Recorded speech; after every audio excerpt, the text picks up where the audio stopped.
বিশ্বাস করেন, বিশ্বাস করেন, আল্লাহর রহমতে আপনার ডিপ্রেশন, অ্যাংজাইটি, ঘুম হয় না, এগুলো সবগুলোর 90% থেকে 95% প্রবলেম নাই হয়ে যাবে ইনশাআল্লাহ। আমাদের যে নার্ভগুলো আছে না, নার্ভগুলো এক্সাইটেড হয়। তো এই নার্ভগুলোকে শান্ত করার জন্য আল্লাহ একটা নার্ভের কন্ট্রোল আমাদের হাতে দিয়েছেন, এবং সেই নার্ভটা হচ্ছে ফ্রেনিক নার্ভ। কি নাম বলেন? ফ্রেনিক।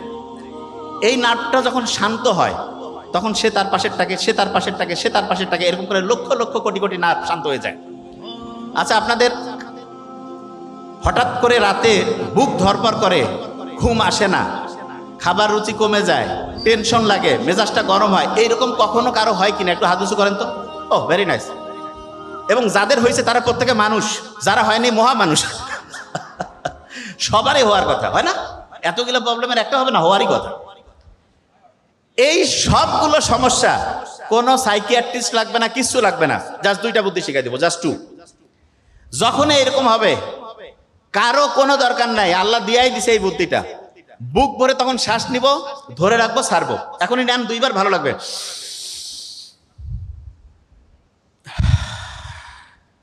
আরেকবার নিব। কারণটা কি সেটা বলি। আমাদের ব্রেন থেকে শুরু করে সারাটা শরীর না শান্ত হইলে ভালো কাজ করে, আর দ্বিতীয় যেটা সেটা হচ্ছে অক্সিজেন পাইলে ভালোভাবে কাজ করে।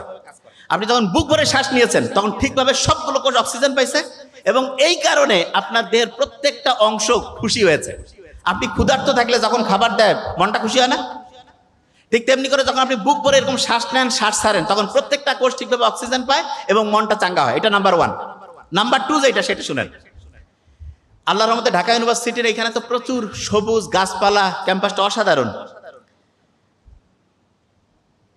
ডিপ্রেশনে আছে, অ্যাংজাইটিতে আছে, ঘুম হয় না, মেজাজ খিটখিটে, এইরকম লোকজনদের যখন ট্রিটমেন্টের জন্য আমাদের ডক্টরের কাছে আসে, আমরা তাদের যতগুলো ওষুধ দেই সেই ওষুধগুলো একটা জিনিস করে কি, সেটা প্রধানত ব্রেইনের মধ্যে সেরোটোনিন বাড়ায় দেয়। কি বাড়ায় দেয়? সেরোটোনিন। ইংরেজি সেরোটোনিন বানানটা কি দিয়ে শুরু বলেন তো? এস। এস দিয়ে আছে না সান? একজন বলে দিয়েছে সান।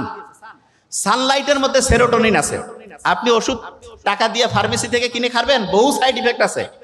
সূর্যের আলোর নিচে, গাছের নিচে যে একটু খালি পায়ে হাঁটবেন, বিশ্বাস করেন, বিশ্বাস করেন, আল্লাহর রহমতে আপনার ডিপ্রেশন, অ্যাংজাইটি, ঘুম হয় না, এগুলো সবগুলোর 90% থেকে 95% প্রবলেম নাই হয়ে যাবে ইনশাআল্লাহ।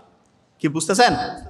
আচ্ছা, তাহলে আমি দুইটা বুদ্ধি দিয়েছি। প্রথম বুদ্ধিটা কি? বুক ভরে শ্বাস নেওয়া। দ্বিতীয় বুদ্ধিটা রোদে গিয়ে খালি পায়ে হাঁটতে হবে, ঠিক আছে?